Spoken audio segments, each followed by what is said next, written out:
NAFTA, what is next?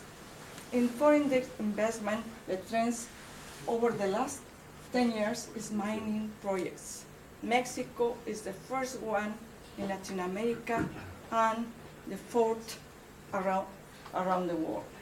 If we are talking about the world, is fourth place in the ranking of for mining. And who is the best is Canada. That means that maybe in 5 years, Canada is going to have 7% of foreign direct investment in mining. They are very competitive around the world. And this impacting, now mining is representing only 1% of our production in Mexico, but they are exploring new places for this industry, this sector. And I was working in the state of Mexico that I was talking, and to see what sectors, and of course we have benefits, in certain kind of branches. Food industry is 17.6% of the employment that they have, is clothes industry, 6%, and we are talking about transportation and equipment manufacture is almost 20% of the employment that they are keeping. And salaries, of course, they have more salaries than the other industry, but if you can see, they pay 25 at this kind of industries in US, and we pay 25 per hour, and we pay dollars, and we pay in the computer industry $5.5 per hour. So the difference is still there, and is a comparative advantage. So salaries continue being very important part into the competition. In health services, we have, I'm talking about the municipalities, 66% in Toluca and Lerma. They have more than the average, the national average, that is around 40%, 35%, 40%, the services of health. And what is the big problem into NAFTA about foreign investment, foreign direct investment? We have national treatment. That means that Mexico receive investment, and it's like Mexican and another investment. Most favored nation treatment is, if you're an economist, is that if we give some privileges to Japan, we have to make it extensive to US. Performance requirements. We cannot demand anything to one enterprise and says you have to buy all the insumes that you need from these enterprises in Mexico. They can bring or import their intermediate goods that they need. Transfers, they can transfer 100% to their country. Expropriation and compensation, they can, if the government makes an expropriation, has to pay to the enterprise. If we don't do that, the enterprise can demand to the state, and these disputes are in United Nations or World Bank. And environmental measures. They give a lot of privileges in NAFTA, in Chapter 11, but environmental, they say that each country can have their own law. And I don't want to be rude, but in this way, you make difference, and you are giving advantage to the entrepreneurs to go to Mexico because law is more flexible when we think all the process that you have to do in the United States and all the process that you have to do in Canada to have to establish one enterprise. So environmental measures is, each one has their own law. It's not regional law, it's just every country has their own law. And what is next? 2005, we had the framework, which was NAFTA in 1994. And we were further in 2005 and started oil and electricity. And that was also for US. And now is to supply of reasonable prices to United States and the coordination of actions and energy infrastructure. So we went into this process since 2005. In 2008, we were negotiating, and now we have the energy reform. And the energy reforms is oil and electricity also. And now, since that moment, we have the creation of Competitiveness Council of North America. And it's another, this council is conformed with entrepreneurs. Pacific Alliance, I said, then since the beginning that is an extended integration. Pacific Alliance, we have 4 countries, was an initiative from Colombia, Chile, and Mexico. But they have an agreement, bilateral agreements in trade and investment first. And now it's easier to convert this, and that is the objective, that these 4 countries goes they are going to export to Asia. Is the goal, to be exportation platform to go to Asia. And they still, the difference in the difference between the countries in these 4 is still there and persists since Victor Ruki decided in the 60s. This is the why I say that is the objective, to be an exportation platform, but at the same time, the trade that they have is 1% in between the 4 of them. So it's not very big, the trade, but they are. And what they export and import, raw materials, Chile, Peru, food, and Mexico is some manufactured products. So they together can produce the 4 to go to Asia. This is also the import and exportation. But at the same time, Chapter 11 in NAFTA, that is foreign direct investment, if we see the 3 agreements have all these benefits for the enterprises, and also the disputes, when they have disputes, is an international center for settlement of investment in World Bank and United Nations Commission on International Trade, and that they have to go there to make a commitment for when they have a dispute. But it's these actors, I'm talking about the enterprise and state. Conclusion. NAFTA has been successful in trade and investment and has made deeper the bilateral economic integration. The economic policy implemented under NAFTA has been in favor of US big corporations, since they inserted Mexican production into the bilateral value chains. And that happened since the 80s.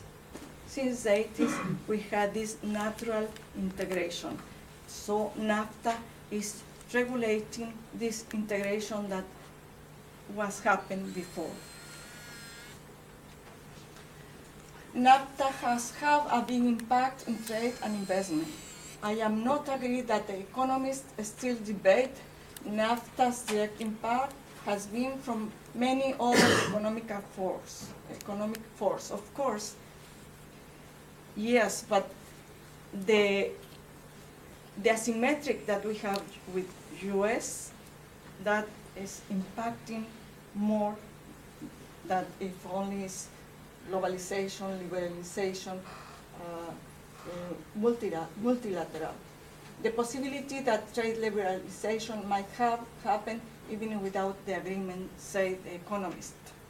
And I say that it's deeper because we have this agreement and makes more competitive some sectors to United States. So US manufacturers created supply chains across North America that have made companies more globally competitive, and this has been the integration goal, which is based in comparative advantage. Thank you very much.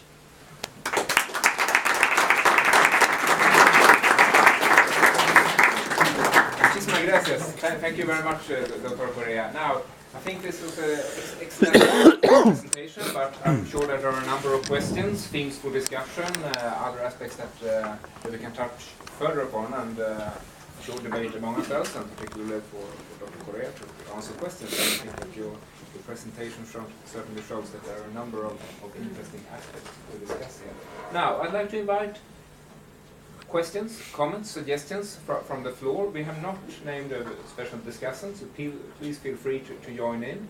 And if there are too many questions, I think we can discuss them over a glass of wine afterwards. But for now, we'll stick to the academic format here. Anyone who would like to start? No?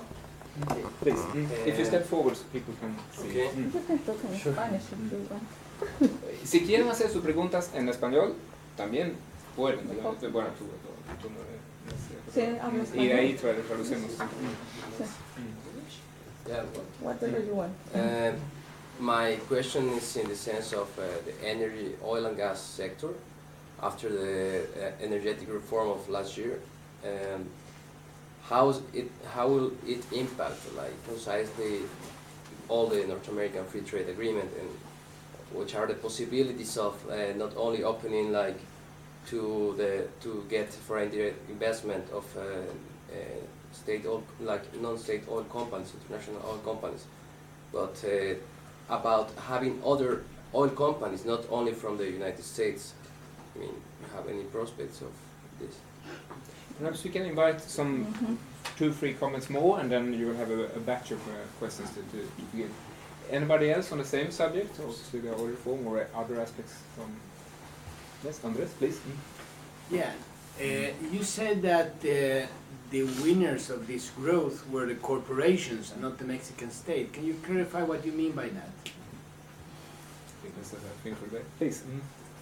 No, I was referring to this about gas and oil, and I would be very curious to hear novelties, because you have a president that is pressing a lot, no, for an integration into gas and oil, and if he's capable of, walking over Pemex, which is not maybe so sure. I would love to hear your impression on the actual situation. I think that is food for a first round of questions, if you'd like to answer them first. Or? Yes.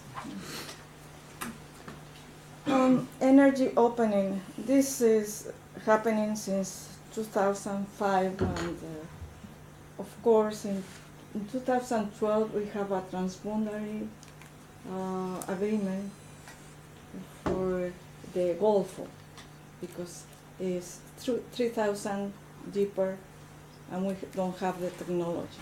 In 2012 we have this agreement and that means opening just in the ocean, in the Gulf. And this last opening that is happening now, of course, is very controversial, but it's already in fact. It's not totally, but little by little it's going to go in that way.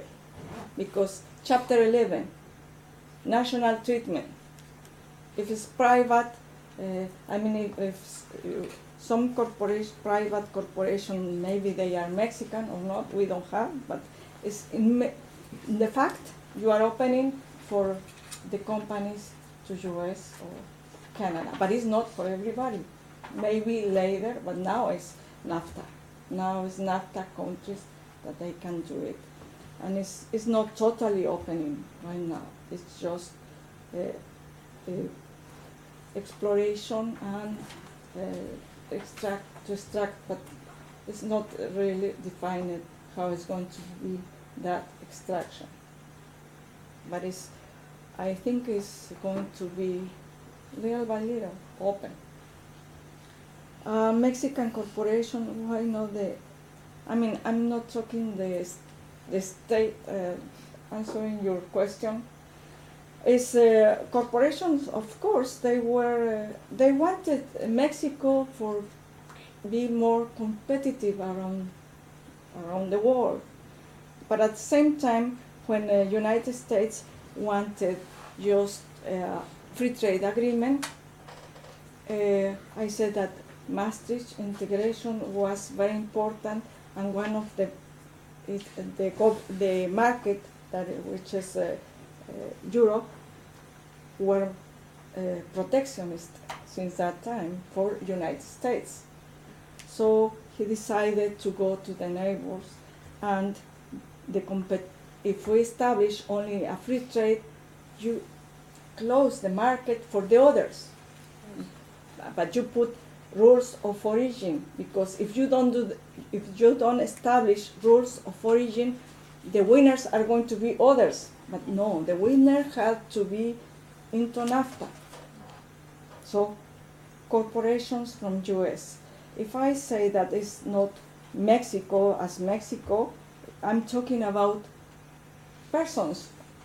And maybe my colleagues and me that we are here, we are benefits from this integration. But there are 60 or 50% of the population in Mexico that is not receiving these benefits. So it's difficult. We have this integration, we have benefits, but not everybody. They are not for everybody. Oil and the pressure. The pressure for opening oil or energy, or the pressure for the left parties to open, they are now I don't think we have a left party, real left party to the left. They think almost in the same way. Of course, this was from the state, and we had oil for Mexico, for the Mexicans, since 1936. But of course, between this into the NAFTA that was included in Chapter 6, but they only included as framework. Don't touch it until we don't have the conditions. Don't touch it. But it is still in Chapter 6 and was bilateral. They talk about oil with Canada in some way, because Canada doesn't have the regimen that we had. So, and Mexico was treated different. And now it's pressure, yes, external pressures.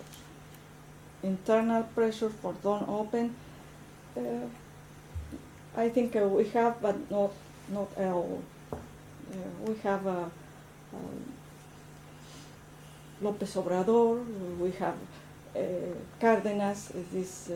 They are important people in Mexico, but it took some time.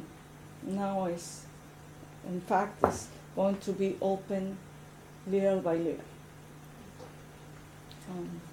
So please, let's invite, we have a gentleman over there, and then I invite further questions and comments here. Hello, my name is Carlos Perez Higuera, and I want to contribute a little bit on the question on the oil and gas, because I think this is very important for the near future of Mexico, and especially now that it's opening up, everybody has their eyes into Mexico, and everybody's wondering what happened with the negotiations and what was really the outcome of everything that happened now with the round 0 and round 1.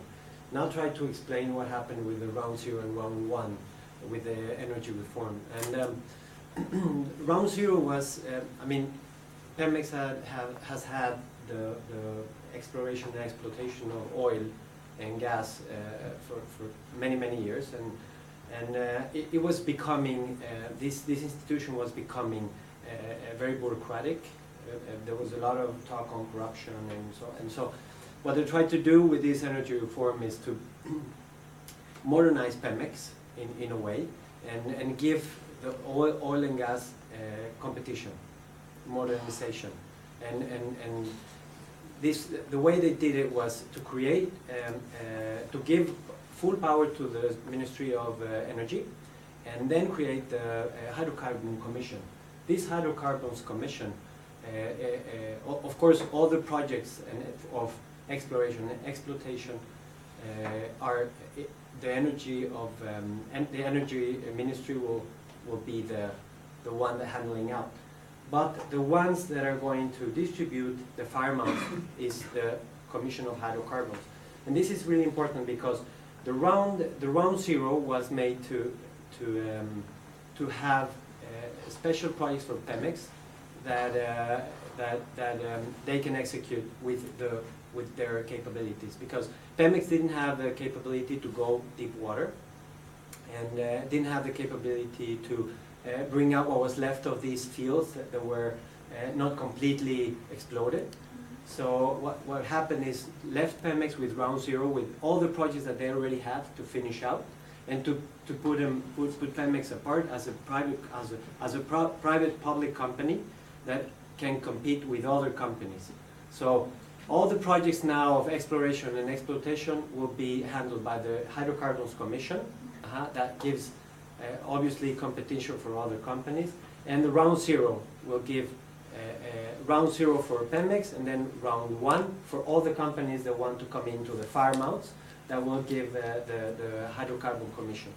So this is more or less what's happening in Mexico, and of course this will give obviously chance for Pemex to compete with other companies and to obviously refund itself and have the possibility to be more, to modernize.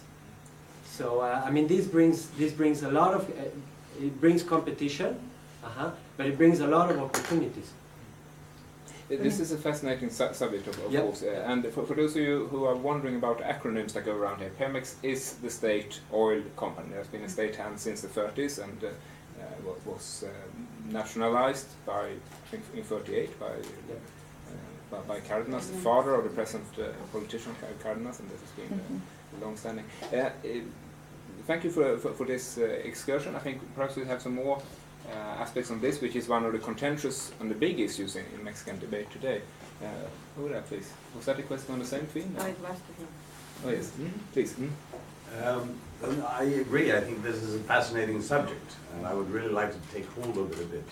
And if we look at it macroeconomically in the sense of the Western Hemisphere, you know, we had big expectations a while in Brazil. We found a lot of oil deposits outside Rio de Janeiro, deep down, no? And you had a lot of companies that were very excited about this. And then you started with the fracking process in the United States. And the United States is becoming the largest oil producer in the world, no?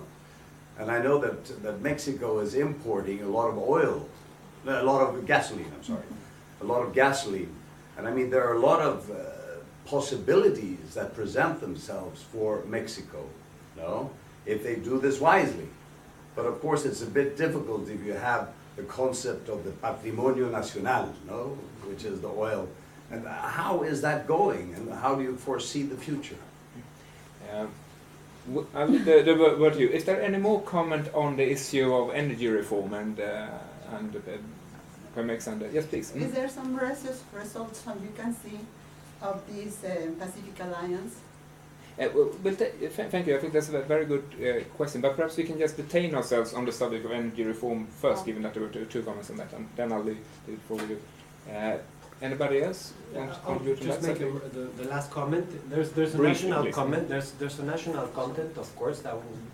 That the aim of the national content is not to leave the Mexican companies outside, but to reinforce the Mexican companies so they can be the actors of this energy reform and this. So the national content will be between 15 and 30%, depending on the projects. Of course, the projects that Mexico doesn't have the capability will be less local content and more local content for the companies on shallow waters that already are there. So that's more or less what's going on. Thank you. Doctora, would you like to? It could be okay if the companies has to pay or to.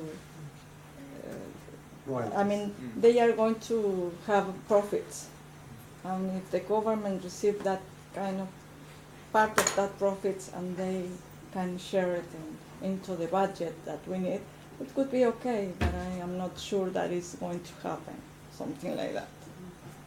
So it's in fact now, but I don't know if really it's going to happen. I am Mexican and I don't think that is going to happen in the way we hope. So, and the Pacific Alliance, excuse me, what? Yes, Yes, please restate your question. I wanted to ask you if you can see in this stage the results of this alliance with Pacific. We talk about the Chile, Colombia.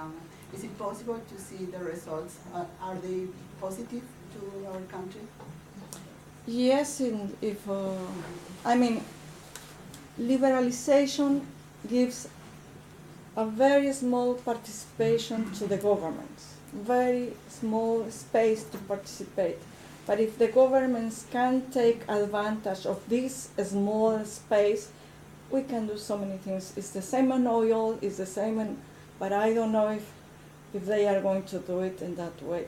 It's very small space because liberalization is reduce the participation of the states. But if that benefits that these four countries can have from more exportation and they put it in another kind of sectors like agriculture or medium enterprises, and they can have a integrated chain into the market, internal markets, it could be good for all countries. But I'm not sure if that is going to happen, because it's a very small space to select sectors and decide which sectors you have to not protect but promote. In that way could be good, but in fact we are there. So there are a number of things that we'll know more about in the future, and it's always difficult to make predictions, especially about the future, as you say. But more questions. I see a number here. Maria Luisa, please. My question is about the comparison between the Pacific Alliance and Mercosur, for instance. Do you think that in the case of the Mercosur, there is more a protective approach for the national economy than in the case of the Pacific Alliance? And in that way, more state intervention